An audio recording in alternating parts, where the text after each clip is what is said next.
It's really actually a nice place for exercise. Look at that.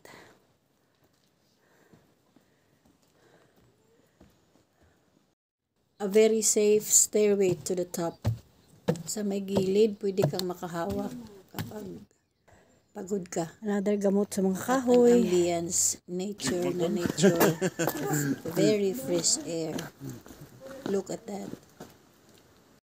And very nice kayo ang pagkabuhat sa ilang hagdan. Oh, nice kayo. And this is what I like. Malamig ang simoy ng hangin. Napakaganda ng mga tanawin. Limpyo tayo ng tubig.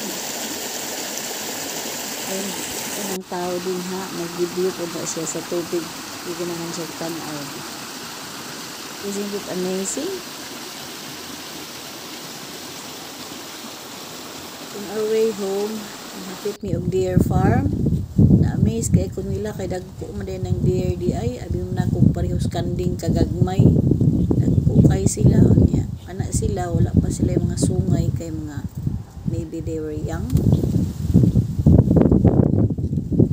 Pero idlas kay silang tao.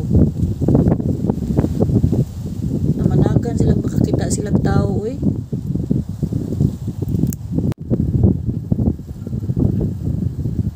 Nice kay sila tanawon. Unya ni hapit pud mi og lake Kainoy. Nindot pud kay ditong dapita.